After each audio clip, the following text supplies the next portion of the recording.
Okay, we have it recording.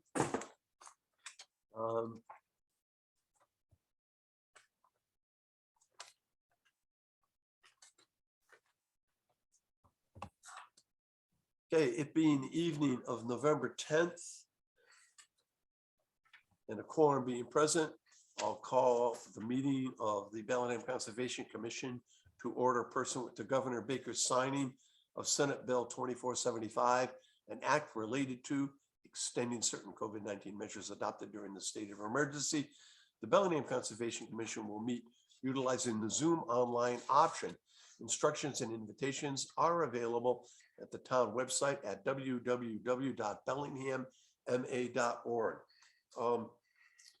Apologies to everyone who's present, but our video is not working. We've had a little bit of trouble with Zoom today in a previous call, and the troubleshooting that I undertook was not effective. So we're going to proceed. I'm sure that everybody by now recognizes my voice. And we have Noel, Mike, Neil, Brian. Is Ariane here? Noel. Not yet. Noel, Mike, Brian, and Neil. Okay.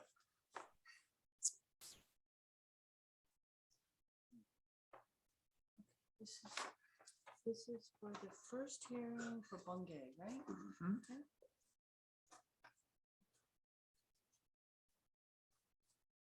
Bellingham Conservation Commission will hold continuations of public hearings in accordance with the Mass Wetlands Protection Act, General Law, Chapter 131, Section 40, and the Bellingham Wetlands Protection Bylaw, and the notice of intent for the proposal to construct a parking lot, site grading and stormwater management system within the 100-foot buffer zone, the bordering vegetated wetlands associated with the construction of 110 townhouse dwellings and 36 buildings for the proposed residential subdivision entitled Bungay Brook Estates, located at Assessor's Map 93, Parcel 22, 30 Locust Street, Bellingham.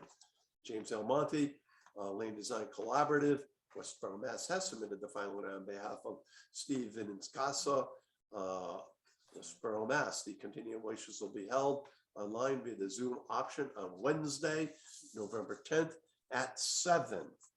Okay. So as we, what I would like to do is quickly run through the items of the October 24th BSC response. Before I do that, I think Steve is here. I want to alert Steve to the fact that we're going to ask him to complete the project that he's already undertaken in Bellingham, Heritage Pines. We have a couple of That's Pine Hollow. Pine Hollow. Yeah. Sorry, Okay. Pine Hollow. We have a couple outstanding issues. Most importantly, you know, the conservation restriction. We need to get that one completed, and the establishment of the freeboard under the fence around the detention basin. There seems to be some confusion, but given the fact that this this basin is within estimated habitat and it was in the order of conditions, we need the 6-inch freeboard on that. So those are two housekeeping items that need to be addressed. All right. So moving forward, we'll take a look at BSC Group Frank DiPietro's comment letter.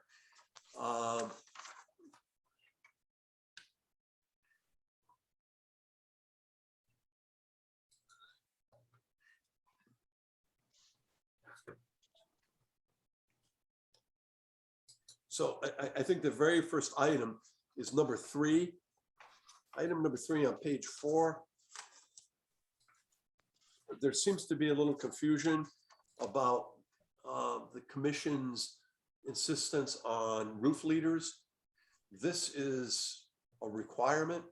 This is this stormwater management system is filed in accordance with the state's stormwater management standards, and any development with over 4 units requires roof leaders. So this is going to be a requirement of the Conservation Commission. So I hope that makes that particular issue clear.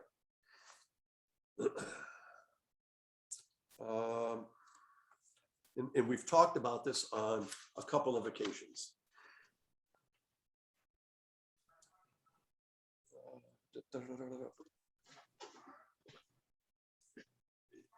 If we look at number 4, and Frank, feel free to jump in at any time here. Okay. Maybe one sort of general comment. Okay. That a lot of the comments in our letter relate to items that need to have waivers requested. Yes.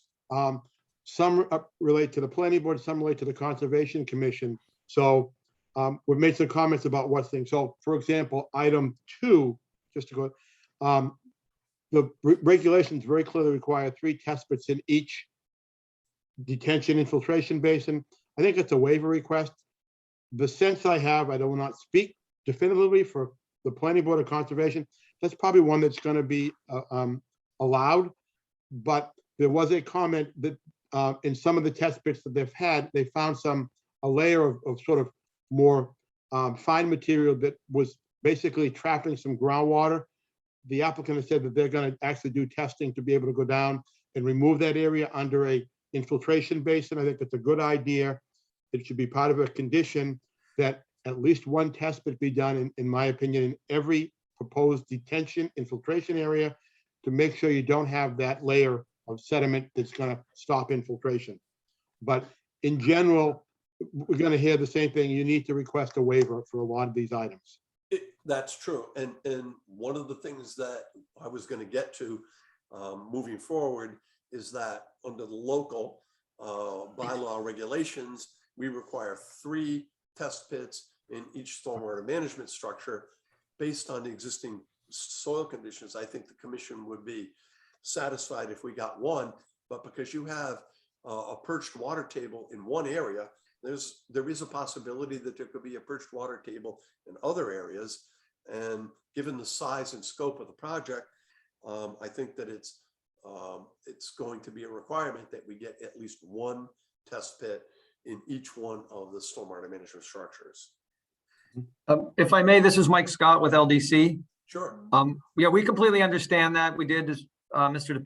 DePietro said, we did actually add a note to the detail that there'd be testing required. I'm talking about the detail of the stormwater basins, that the confining layer be determined, and if encountered, be removed within the area.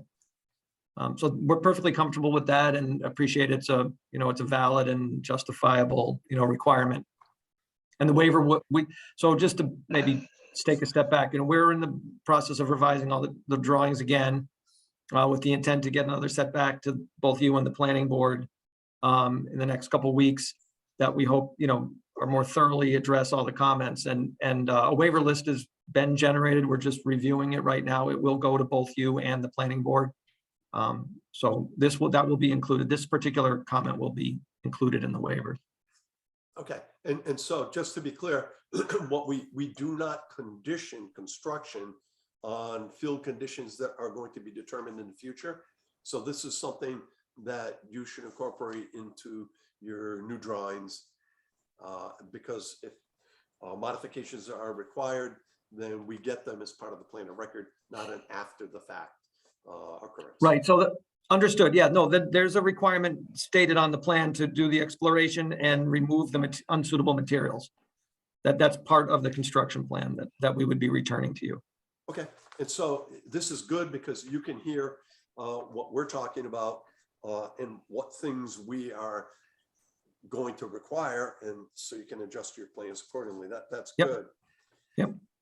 I would like to talk about number 3 if we're moving on to number 3. Sure.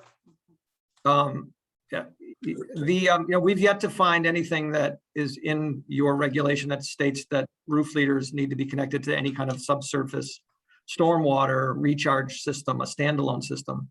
And that's certainly not the case in state law. There's nothing in the state regulations that require roof rooftop areas to be directly plumbed into an underground system. That's not to say that roof recharge isn't required. It absolutely is required as a component of providing recharge that's, a result of new impervious areas. So we're not looking to not recharge stormwater runoff from the rooftops. I mean, entirely to the contrary, the entire site, all the runoff, pavement and rooftop, will eventually make its way to one of the stormwater recharge areas, one of the infiltration systems. And just, to further that point, the subdivision regulations where the stormwater components, sections 245.13A5, specifically says that open recharge basins are preferred over underground infiltration fields or recharge galleries, and that underground recharge is less desirable. So, it's sort of, the reg, your own town reg, and is contrary to the suggestion that the roof leaders be piped into the underground. If there's another commission regulation that deviates from that, then certainly we'd like to be shown it, because we've yet to see it. And I do just want to make it clear that the state DEP absolutely does not require rooftops to be put into the ground. They do allow rooftops to be recharged directly into the ground without pretreatment, provided they're not certain types of metal roof. But they absolutely do not dictate what sort of system you use. And again, just to fall back on your own regulations, which I agree are sensible, is that letting roof water run over land, especially over, a permeable surface such as most of this site, that's definitely an improvement. More water gets into the ground sooner. So again, I don't think there's a waiver needed for this. We've yet to find something in your regulations that is contrary to this subdivision regs that say you'd prefer open recharge. But if you can point us to that, and a waiver is required, we'll certainly request one. Okay, what we'll do is we'll look at the stormwater management standards, because I'm quite certain that in the standards, roof infiltration is required for developments of over 4 units. And I will look at that. I'll ask Frank to take a look at that as well, because that is direct infiltration. It gets there a lot faster that way than overland flow. And the intent of the local regulation is to assure that flow from impervious materials, not being roofs, because that's clean water, is pre-treated and infiltrated through a surface basin. But we'll investigate that, and I think that we'll find in the standards that's a requirement. But we'll get you that information.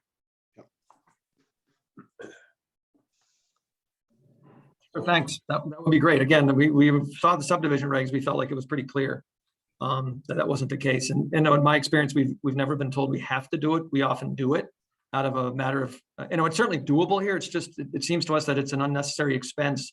And structures that are underground, they'll fail eventually.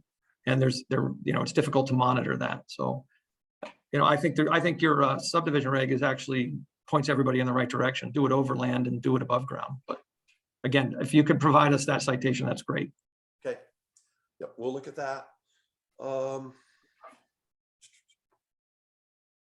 I think if we look at number 4.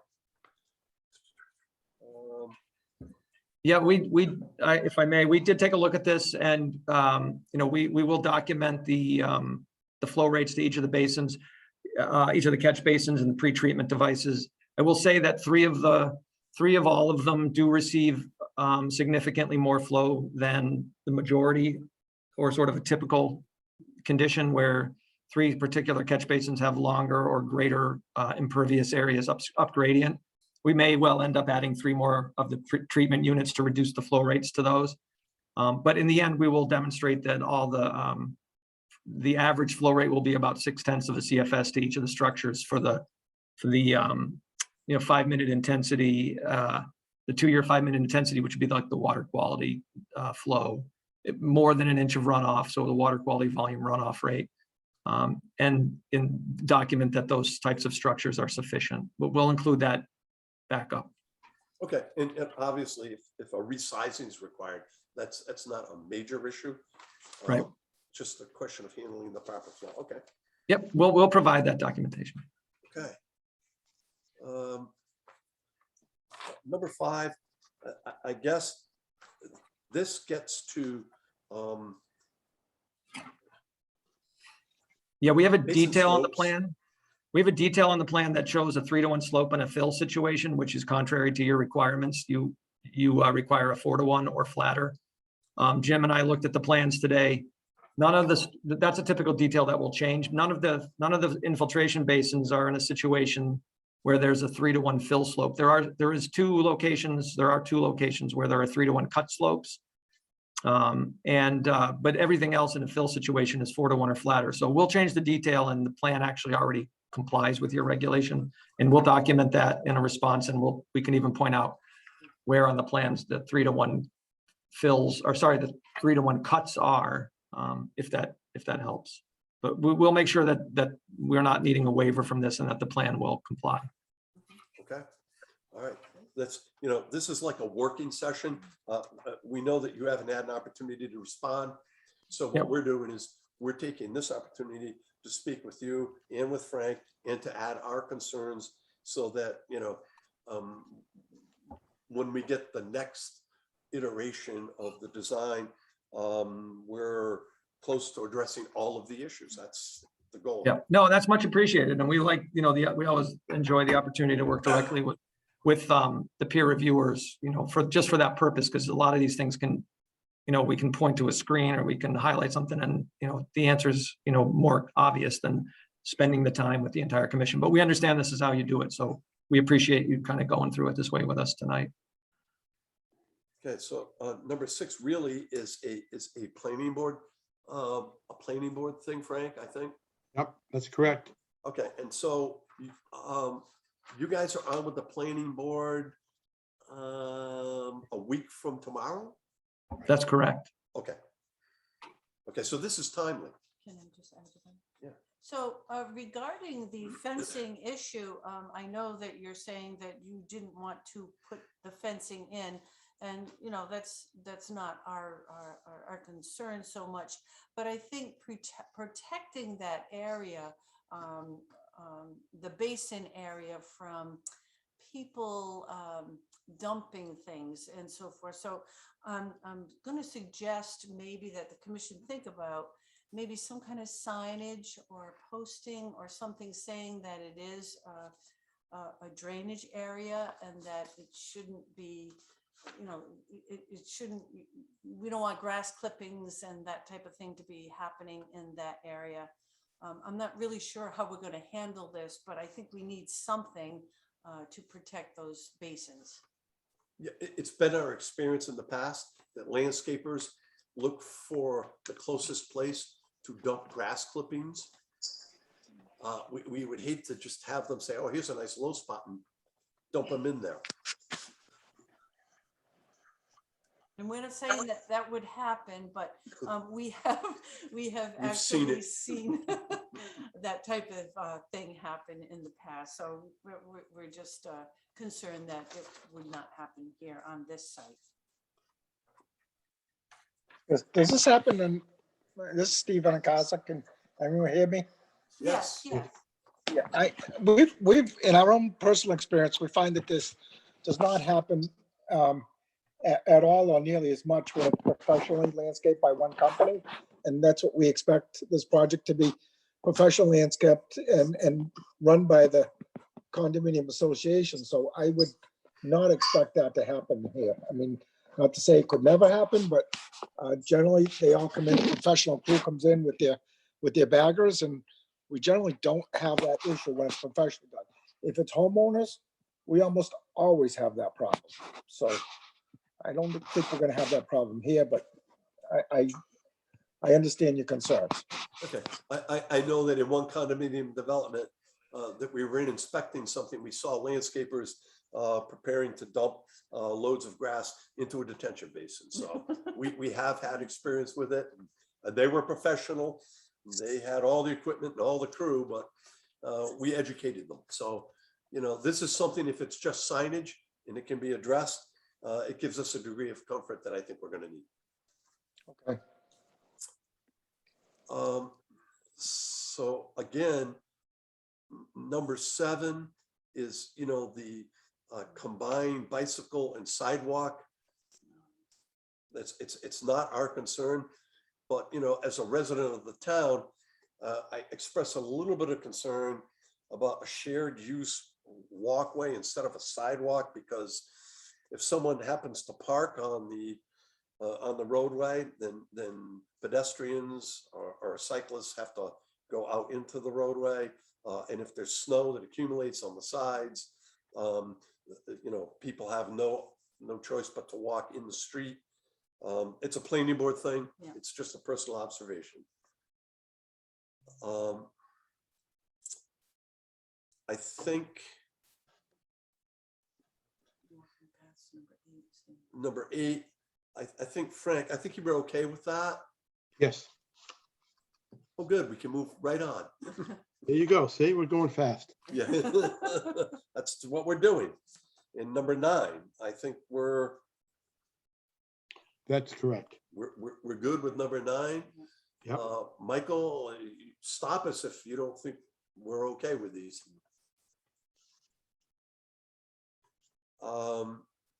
Number 10, again.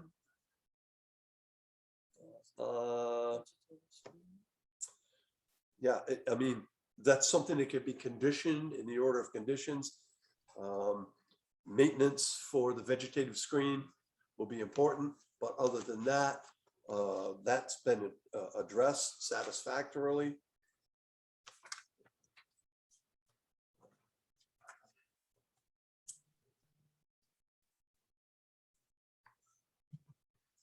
Number 11, this looks like something that will be regulated by the planning board with input from public services. Correct. Okay, there's one we don't have to worry about. The dog part has been removed. We're good with that.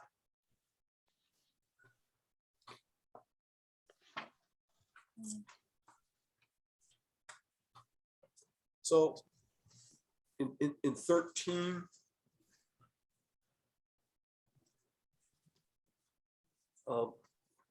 we do have a site preparation and demolition plan.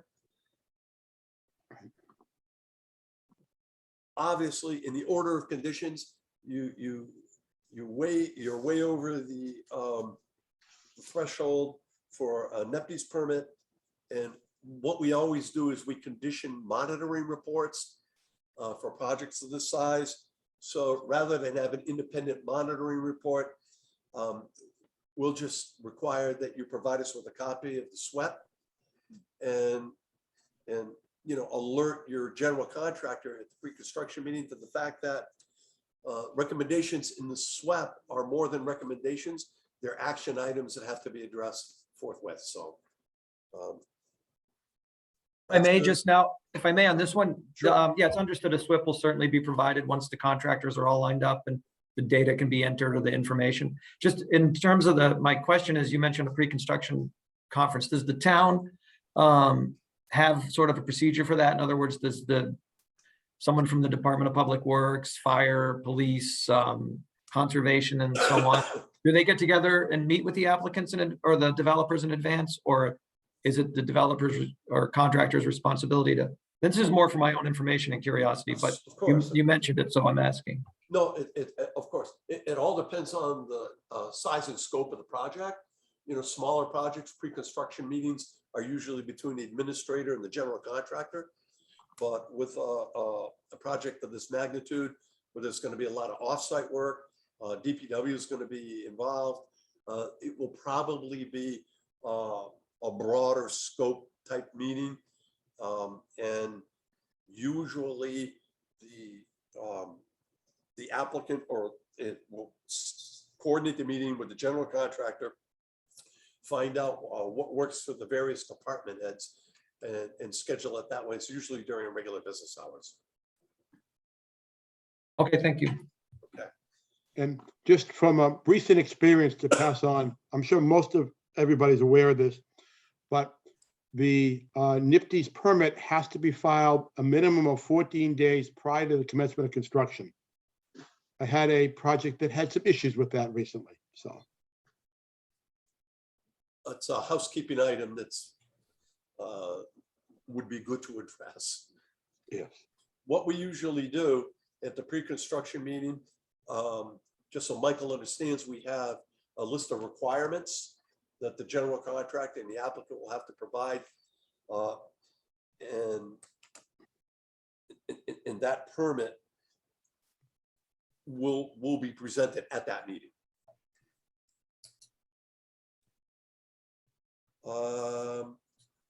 Okay, number 14. Looks like we're good there. Yep. 15, looks like we're good there.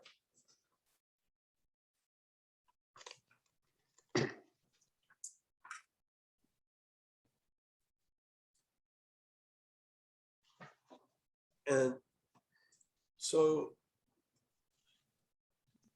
number 16, we're talking about the sewer connection and about additional permitting or review that may need to occur as a result of that. I mean, basically, and I think Don DiMartino had comments to a similar. There are state regulations about how you separate sanitary sewer lines and water mains. And I think they do not want to have or want to try to avoid sewer and water crossings for obvious reasons. There's vertical as well as horizontal separation requirements. I think it means you may have to fiddle around on the plans to sort of realign things, but it's something I think that should be relatively easily addressable. It's really not a commission, not even sure. I mean, I guess planning board maybe, but it's really a DPW state requirement to meet those items. Yeah, we have Mr. DiMartino's comments, and he's correct. There's a section of the road that we need to provide greater spacing, and we are, at his request, we're going to lower the sewer generally across the site. Mhm. So that will help in one respect, but that will be addressed. But there is potentially a conservation aspect to this, and that is that the connection will, run cross country. So I believe Jim Almonte, who's on, had communicated with the conservation or the wetlands specialist to walk that route. Maybe Jim could elaborate. Yes, can everyone hear me? This is Jim Almonte from Land Design Collaborative. Yep. Yep, so I did speak with Karen Skinner-Catrone this week and gave her the sewer route plan that now has been approved with the church. And she's going to walk that route to look for any potential resource areas along that route. So I think she's scheduled to do that either by the end of this week or early next week. So, and that obviously, if there are resource areas within, within the jurisdiction, then that will be a separate filing with the commission. Agreed. I think that's exactly the scenario that we had outlined at one of our previous meetings. So good. That's that evaluation. We'll await the results of the evaluation. Sure. Okay. 17 looks good. We've talked about the test pits, and I think we've come to an agreement about information on the test pits. Right. Oh, wait a minute. This is for the wellhead.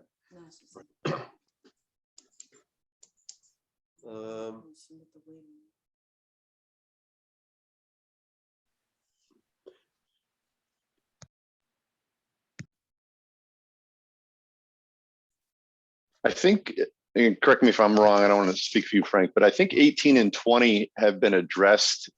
And you just wanted to make sure that if there were any other waivers related to stormwater that, which we obviously know that we have in other parts of the letter, that they be addressed. I had this question on 18 and 20. The comment I had on 20 was assuring that you guys use the Cornell rainfall data. That was, and that's a requirement under the local. Right. It's a little more aggressive, but it's not as aggressive as the new proposed state standards using the NOA 14, which is even more aggressive than the Cornell.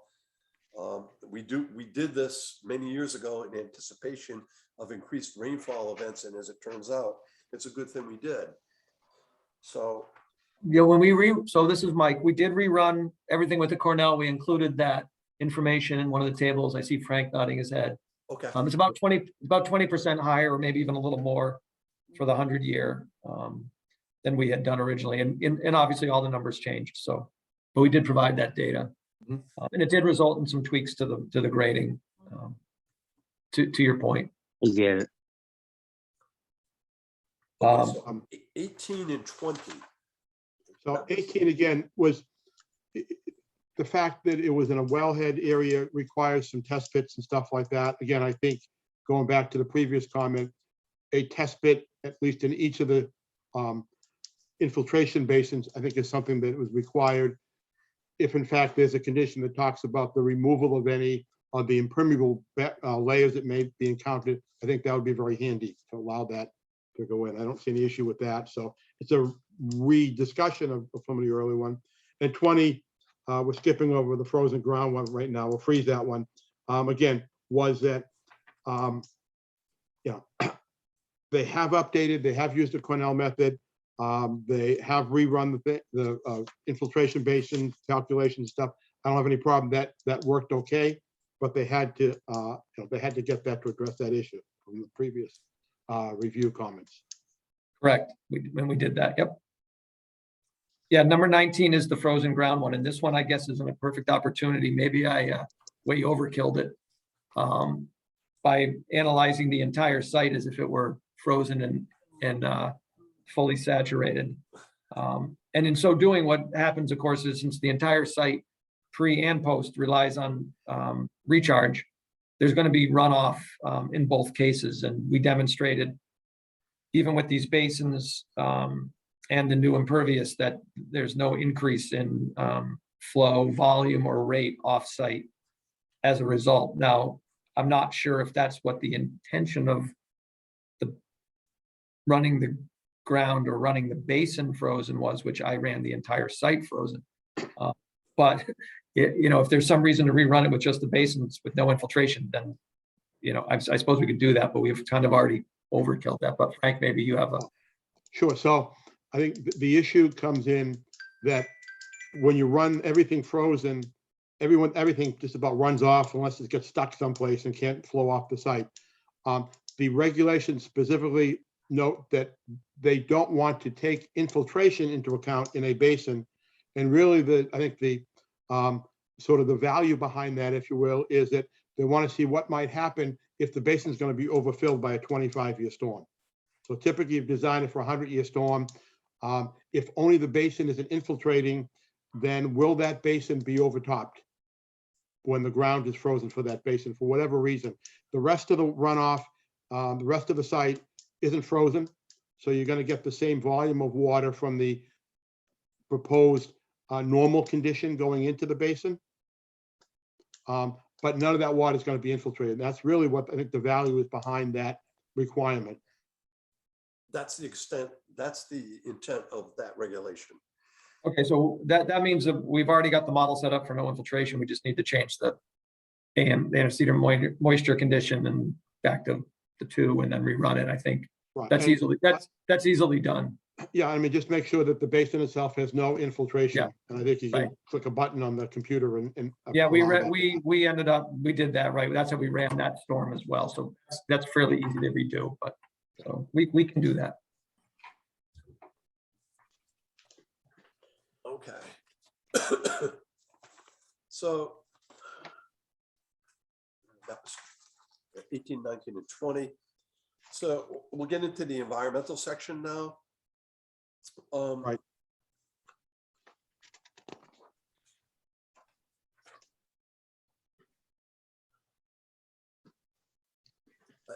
I think some of the confusion here stems from the fact, and I think very early on in this process, we identified that in the notice of intent, the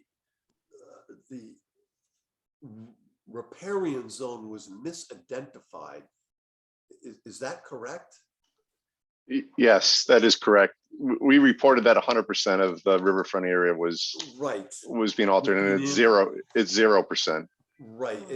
And I Yeah. think we call that out like at one of the very first meetings. We're like, Exactly. Oh my God. Yeah, So, right. so I think that really addresses uh, a lot of the wildlife habitat issues because we're not impacting riparian zones. Mhm. Right. So, yeah, I think that's comment 2. I mean, we can certainly, provide a revised or updated Form 3 if the commission likes, I mean, for clarification. I mean, that probably makes sense. We were hoping maybe we can handle that through the order of conditions, but for bookkeeping, we're certainly more than happy to provide an updated Form 3. So Yeah, we can, was that noted in the comments for the file letter? I mean, for the file number? I don't know. I don't think DEP noted that. I don't think so either, but I'm not 100% sure on that. It's a relatively simple matter. It's a housekeeping issue. Yep.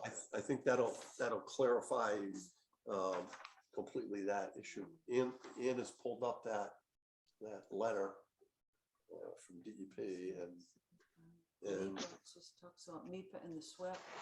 Yeah. Yeah, I don't see anything there. okay, so then we look at number 3, which is the irrigation pond. Now, I thought that we had discussed this at one of our previous meetings. Frank may not have been there. We wrote the initial permit for the construction of that pond. It did not exist. It was lined with the express intent that it be an irrigation pond. So we took it,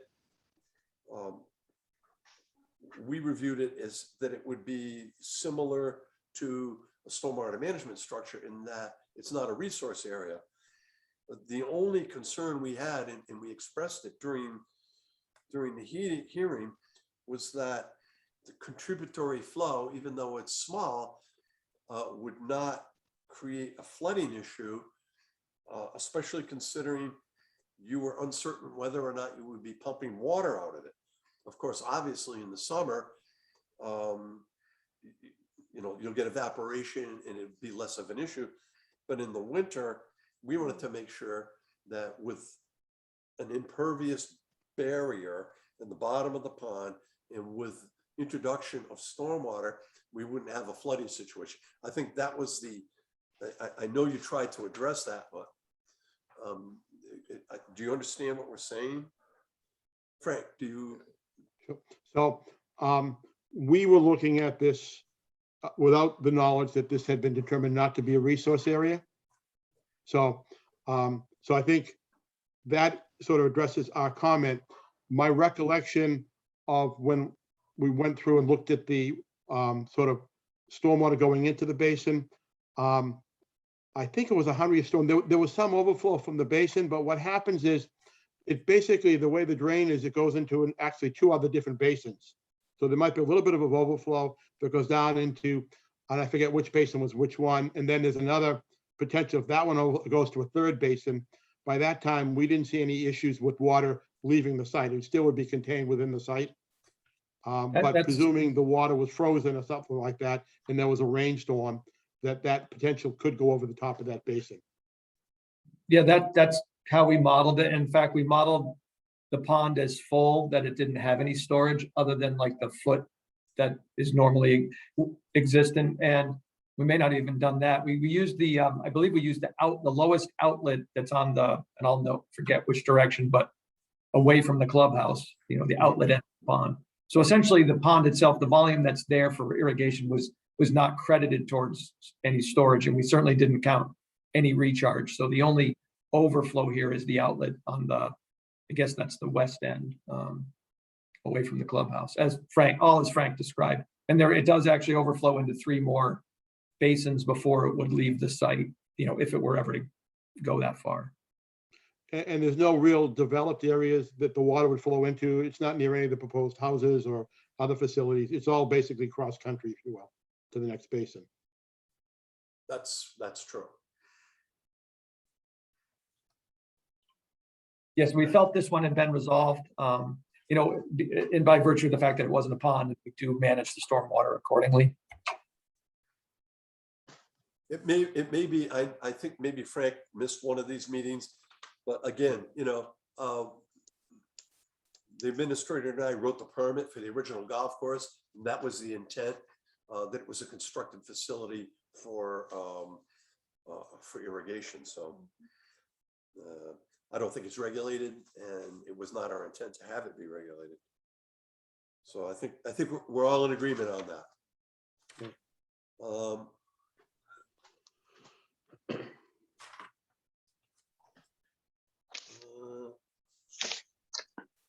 The last item is an item that we touched on a little bit at our last meeting, and it relates to snow storage. And in review of the plans again, I think that we're going to find that snow storage on site is likely to be insufficient. I think we're going to need to find we need to find another place to put snow. That's this. Yeah, we can address that issue as well, and I'm sure that'll come up with the planning board. But I think there was one other comment under environmental, number 4. And I think this comment relates to the riparian zone error in reporting how much was altered.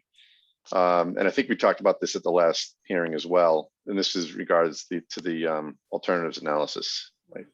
Right. So that was one of the waivers that we were going to request, because we did remove whatever work we had within the 50-foot buffer outside of that area. So there is, again, minimal disturbance to the buffer zone areas. You know, like I said before, any work along the perimeter is basically interior to the site. None of the perimeter trees will be removed in those areas. And the work that we have within the buffer zone is mostly where that existing parking lot is. And we're actually moving work further away from the wetlands in those areas. So that was one of the waivers that we would be requesting, would be from preparing an alternatives analysis. And as Mike mentioned, we have the list ready to go. We have the response letter, you know, 99% done. We were trying to get it submitted prior to this hearing, but I spoke with Ann yesterday, and we both kind of agreed that it'd be better to have the meeting, see if anything else came up, and then issue the waiver request and the response letter. Sure, because based on our conversation today at the meeting, you know, there are some waivers that you may not need. We have to provide you with some information, but right. Okay. Right. And, I think the last one was traffic. yeah, well, we're not going to get involved in that one. Yeah, lucky you. We are not going to get involved in traffic or lighting, or noise, or yeah. Are there any questions from members of the commission?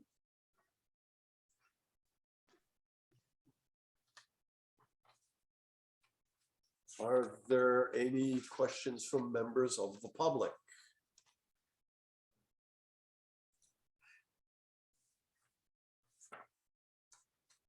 Okay.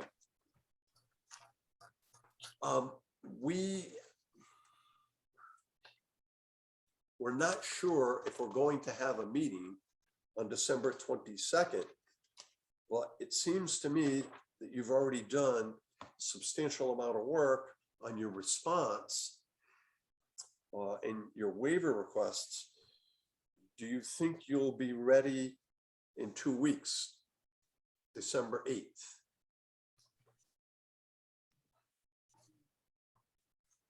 Well, I know the commission likes to have plans 10 days prior, so that doesn't give us a lot of time to revise the plans.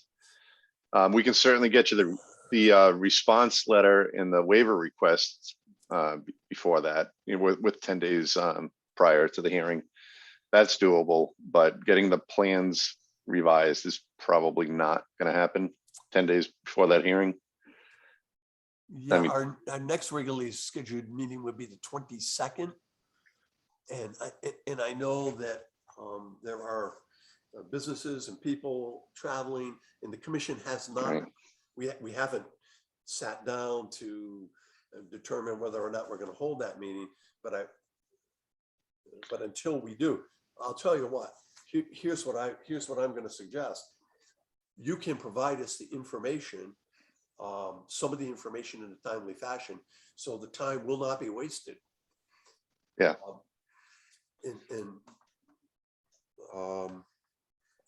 Let's, I think it does make sense to have the hearing on the 8th. Like I said, we can get you the response letter, and we can get you the waiver request at a minimum. You know, hopefully we'll try to get you plans before the hearing. It may not, it's certainly not gonna be 10 days, but you know, there's not a whole heck of a lot as far as plan changes are concerned. So, you know, maybe it'd be a quicker review, but I think it would be worth it. okay. That being the case, I'll entertain a motion to continue the hearing to the evening of December 8th at 7:20. Moved. Second. Okay, that's Neil and Mike. In accordance with policy, we'll do a roll call vote. Noel, Aye. Michael, Aye. Brian, Aye. Neil. Aye. Okay, that's a unanimous vote. Great. Thank you very much. Thank you. Thank you very much. Okay.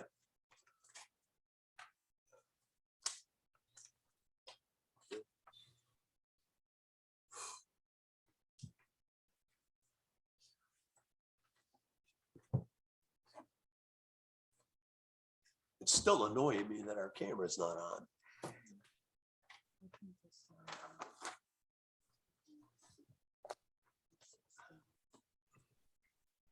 You're audio visually impaired. No, just visually. Well, yes. I see what you're saying, but you don't. Okay. Apologies, we ran a little late on that one, but it was a good work session. So now we will proceed and open the hearing for roadway and drainage improvements along Route 140, 161, 163, 167 Mechanic Street for Curtis Apartments, filed by Rustion Campanelli, represented by Keith Lincoln. Cliff, I'm gonna speak before Keith. So we actually had somebody go out to camera the pipe running across the street today, Oh, but okay. I don't have the results of that yet. So what I want to do is I shot an email to Ann at about 5:30 because I was trying to see if I could have the results and maybe even like screen share it or we could just show it. But I don't have any of the data or info yet of how that all went down. So if I'd like to request a continuation for a later date. Okay. I did have a couple questions before you Okay. closed it though. Yeah.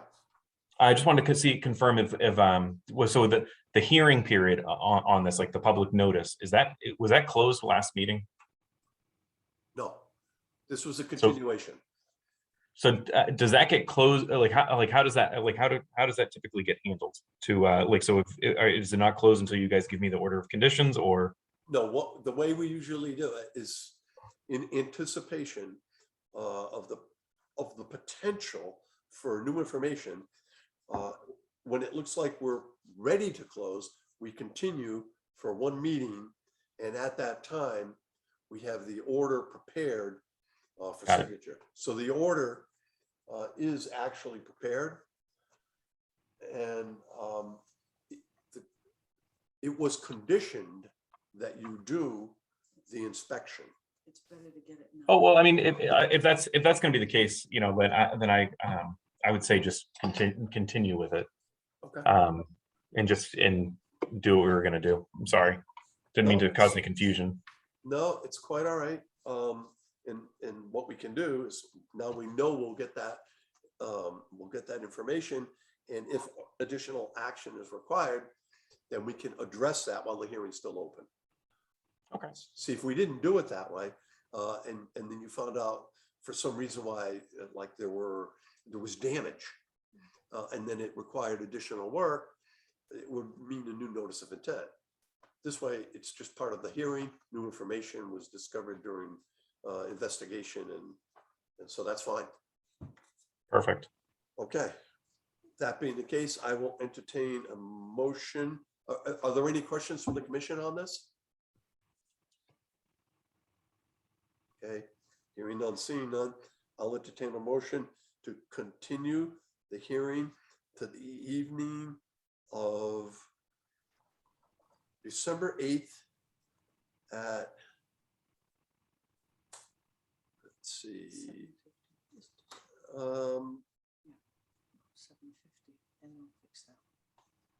7:50. 12/8, So moved. 7:50, okay. Second. Okay, Neil and Noel. Discussion. All in favor, Neil, Aye. Brian, Aye. Michael, Aye. Noel. Aye. Okay, it's a unanimous vote. Okay. Thank you, Jeff. All right. Thank you, everyone. Have a wonderful night. Appreciate it. You too.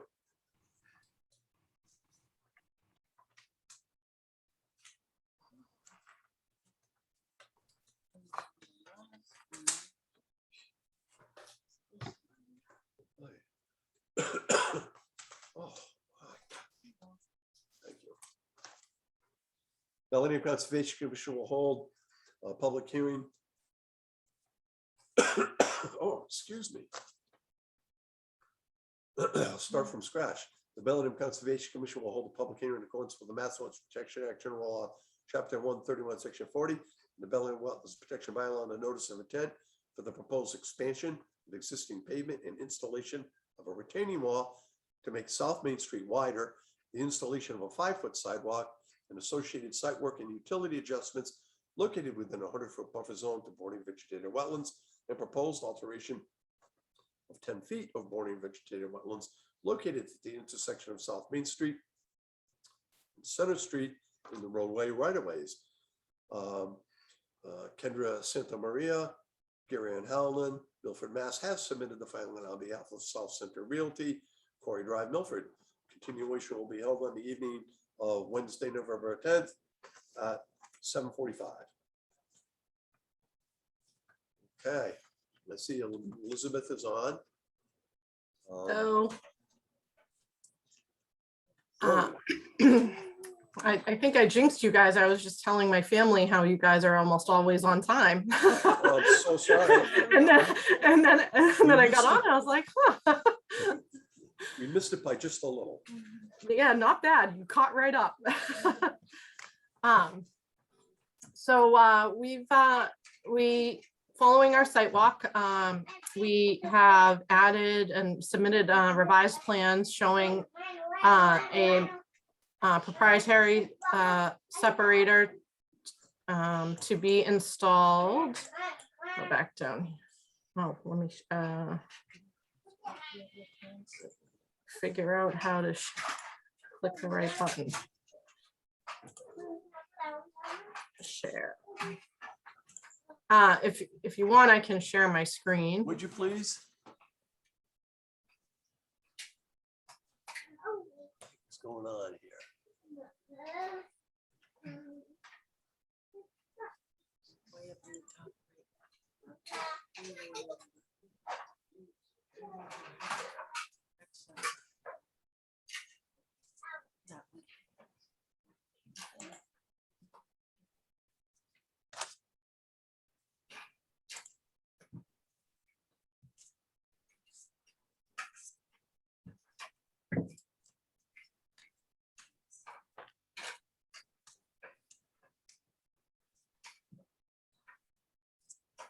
Oh, Lord. share screen. There we go.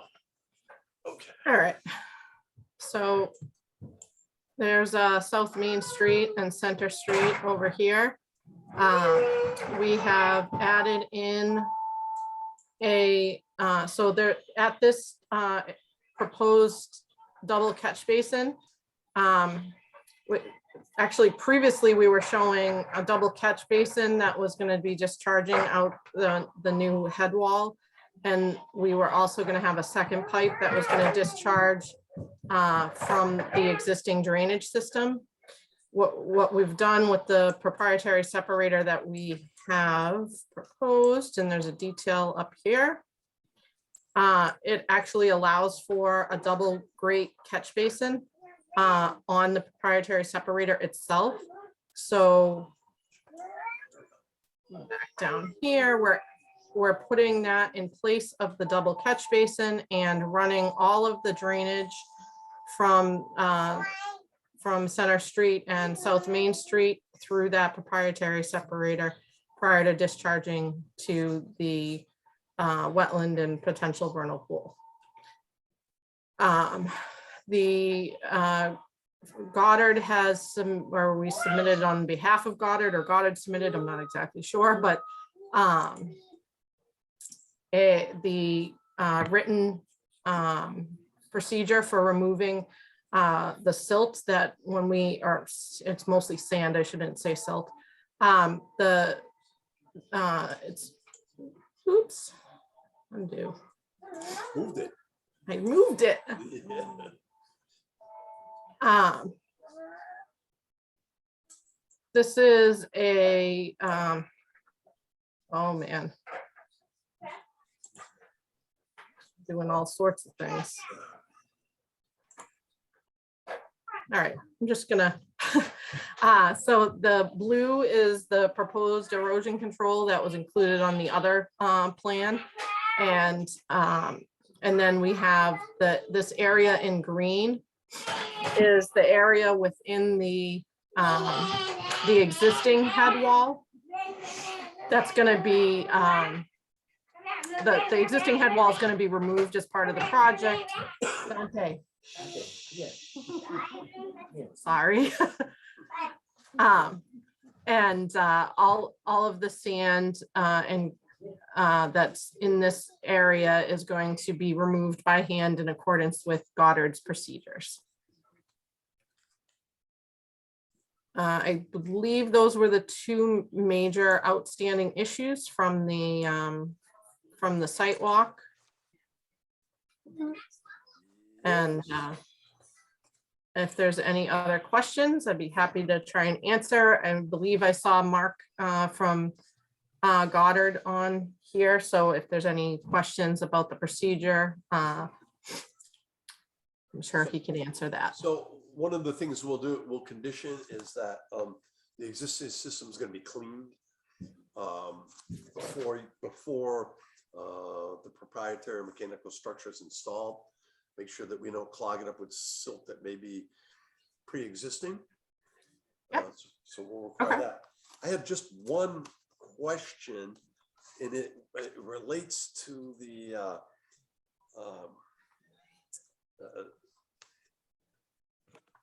graph for the CDS, estimated net annual solid load reduction. Okay. Okay. Here. This.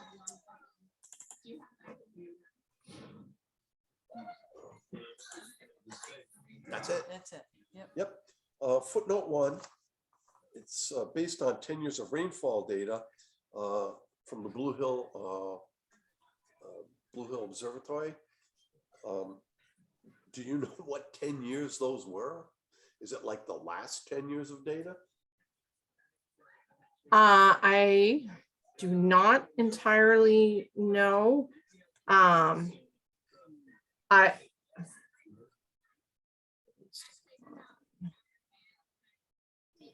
See, I know that normally what happens is we require volume volumetric calculations to be based on the Cornell rainfall data.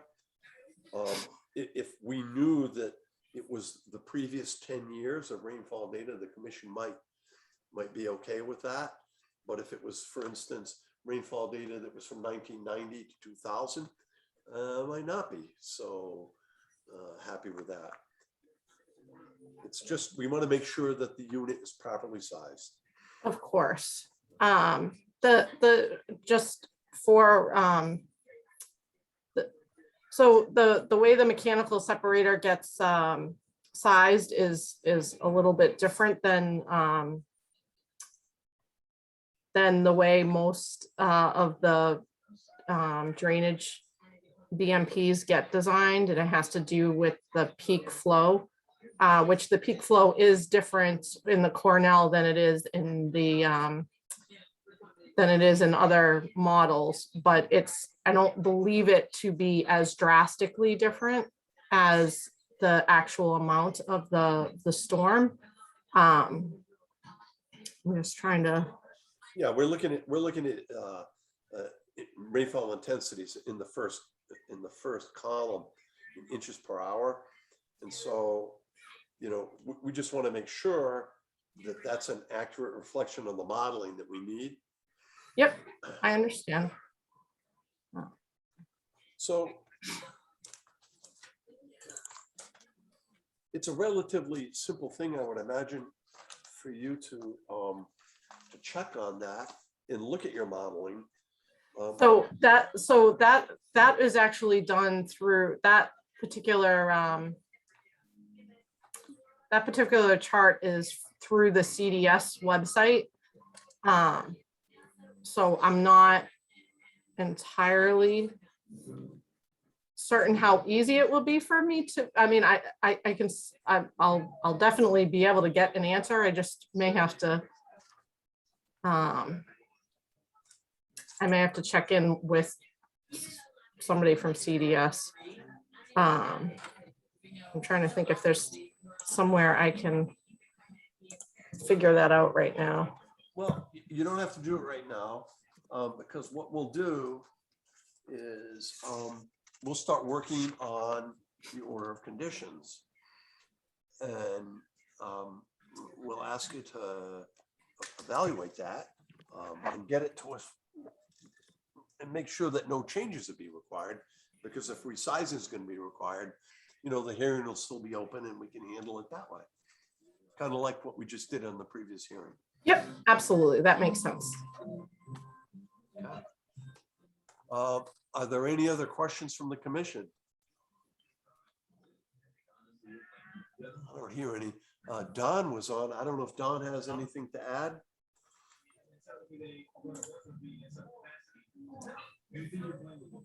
Oh, I'm good. Oh, okay. In that case,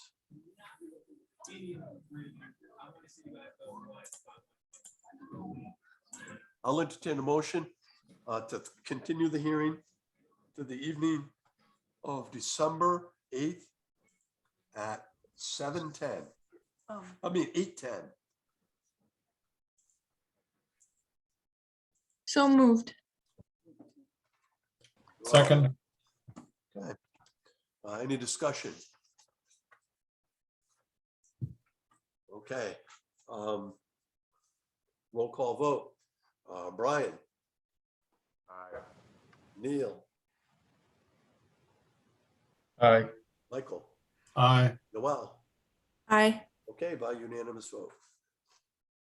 All right, thank you. Have a good night. Okay, thank you very much. Thanks. So we I do need to have a certificate signed.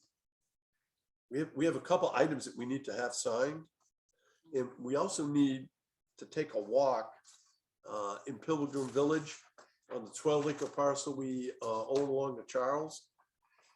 We own the land. The Metacomet Land Trust holds a conservation restriction on the land. They're diligent about doing their inspections. We have an area or two where our butters are continually encroaching onto our property. And a representative of the land trust wants to meet us and show us in person. We haven't been out in the field on a Saturday for some time. What do things look like for folks? I know we're getting toward Thanksgiving. We don't want to wait too long. Well, this Saturday morning is gonna be pretty wet, they say, but if you wanna go out then. This Saturday, I will not be here this weekend. okay? No. I'm sorry, I can't make it. Okay, how about the following? How about the Saturday? following Saturday? Yes, Okay.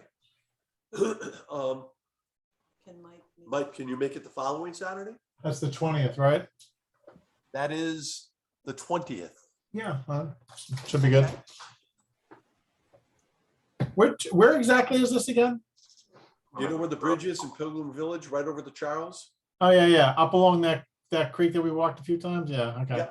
It's the house is on Apache. Yeah, the okay. houses are on Apache. That is absolutely right. So we probably just park right next to the bridge, That's right. Yeah. walk up from there, yeah, Yep. okay. Okay. Yeah, and then I'm That good. is our only point of egress, correct? It is. Yeah. So that would be at Ingress, then we egress. Correct. 8:30. So Unless we're we at wanna go- 8:30. Commando, yeah, right. Yeah, 8:30 is fine. Okay, so can we sign these documents then? If we can't get them any earlier. So what do you need signed? I have a certificate of compliance for 85 Lake Shore Drive that we need to get signed. 85 Lakeshore Drive was, It's a single family Si- dwelling. It's the one that they raised the dwelling and they didn't have a permit. And did we issue enforcement on that? verbal, I think. Yeah. Anyway, then they filed a notice of intent and the house is constructed, and everything's in great shape now. Okay. You want signatures tomorrow, or you gonna have it ready? If anyone is available, sooner rather than waiting till the 20th, that would be appreciated. If not, then we'll just do the best we can. I should probably be able to stop down tomorrow morning. All right, just let me know what time, okay? I'll give you a buzz before I head down. Actually, is the town hall open tomorrow? Oh, wait, No, Veterans Day. it is not. I'll do it Friday morning, whatever. Okay, Friday. Okay. Yeah, I may be available on Friday and Oh, that'd be Awesome. awesome. Awesome. Thank you. I'm available. You sure? I can't escape. I'll try for Friday. That'd be awesome. And what about December 22nd? What's your pleasure? Getting close to the holiday. You can do gift certificates for me, Cliff. I'm not picky, you don't have to go shopping. Well, maybe we'll give you a Wednesday off. Will that suffice? Wow. You gonna wrap that up nice? I mean, I don't mind meeting on the 22nd. I'll be in town. I don't care. It's just another Wednesday night. Well, Neil. okay. I mean, I guess. You know, once I pop open the advent calendar for that day, really, the rest of the day is downhill, right? Wait, aren't you in the middle of the Hallmark 25 Days of Christmas, which has actually started, I think, this month?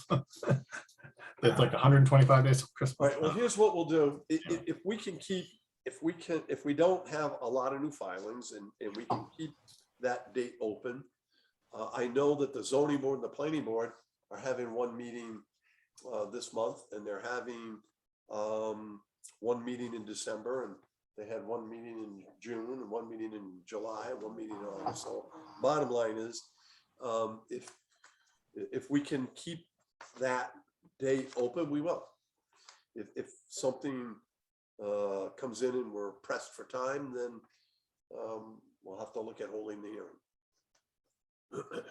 Fair enough? Fair enough. Or The town meeting next Wednesday? 17th, yep. Yeah, is it going to be combo, virtual, and on-site only, or is it only going to be on-site? I think only on Only on site, Mike, site. that's all I know. It's in the gymnasium. Cable 8's not going to televise? Oh, they might, Oh, probably. Could but you be. won't be able to vote. Yeah, no, well, I knew that, but I just don't think, I think the last town meeting, or maybe even two that we've been at, Cable 8 wasn't there. Oh. I don't think, at least the camera wasn't up on the side, like it usually is. Maybe it was in the back. No, I don't think it was in the back either. Anyway, just curious whether they're changing the way they do that.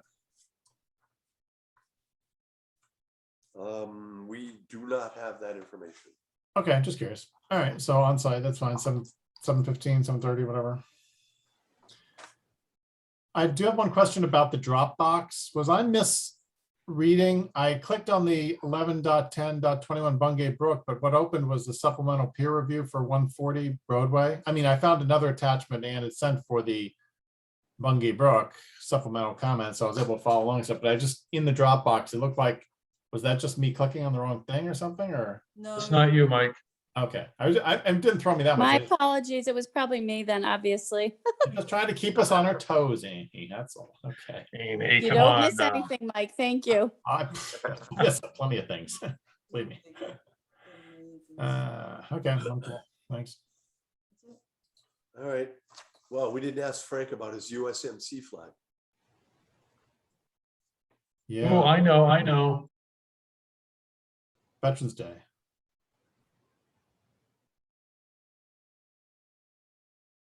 Can't hear you, Frank. Oh, you muted. That's probably a good thing sometimes to be muted. Maybe there is a go. And Semper Fi. On this date in 1775, the Continental Congress created the United States Marine Corps. And they had about 3 companies of Marines. And one of the first things they did was they took a ship, or they were aboard a ship, and they captured one of the islands in the Bahamas from the British. There was really nothing there, and they didn't really stay there, but they had the glory of capturing a Bermuda Island for the United States, or for the Continental Congress at the time. Unfortunately, at the end of the war, since they didn't have a lot of money, they disbanded the Navy and the Marine Corps. They came back, and and in fact, the gentleman of the Continental Congress who pushed them was none other than our own John Adams. And then when he was president, he basically reconstituted them, and they joined the Navy and made fame by going to Tripoli and wiping out the Barbary pirates and all kinds of fun things like that. And they've been around ever since. They were part of the group that went into Mexico during the Mexican War and captured Mexico City and all that exciting things. And they were certainly very active in the American Revolution, the Spanish-American War. They were pretty important. A lot of the Marines went into the World War I. And then you've seen all the exciting John Wayne war movies from World War II, where he climbs up and won the war almost single-handedly. And only got killed a couple times doing it in the movies. But anyway, so, but the Marine Corps, Semper Fi, always there, always ready, is something that's an important part of the United States today. And one of our, my sister-in-law's husband is a Marine, and I get all the information about his time in Vietnam.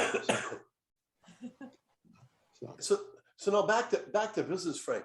I'm pretty sure that the stormwater standards say that for developments of over 4 housing units, roof infiltration is a requirement. I am too. I'll go back in. I'm not sure if it's the, didn't find it in him. It's in the handbook, I think. I thought so. I was looking through that and I got to that point, and then I got interrupted before I went to the rest of it. But I will look at that tomorrow and get you some information on it. I remember reading that a number of times. Me too. I did go through and pick up all the references for the other waivers that need to be responded to for planning and conservation. I didn't get that one done before the meeting. That's all right. That's all right. Hey, Frank, is it true that that island that the Marines captured is a Sandals resort, but if you show your Marine ID card, you get a discount? It might be similar to the sort of infamous on a Caribbean island. They were going to have that big party that the 2 guys lied about. Yeah, it's a fire festival. Yeah. That's it. Yeah. Peanut butter and jelly sandwiches. Yeah, for $10,000, really expensive Yeah. peanut butter and jelly. Yeah. Okay. All right, well, Motion to adjourn? motion to adjourn. So moved. Second. All in favor? Night, guys. Thank you. Night. ladies and Thanks, gentlemen. Amy. Appreciate it. Good luck with your Thank you. video, Cliff. Have a good Thanksgiving. Okay, Thank you too. buddy. Thanks. Bye-bye. Bye.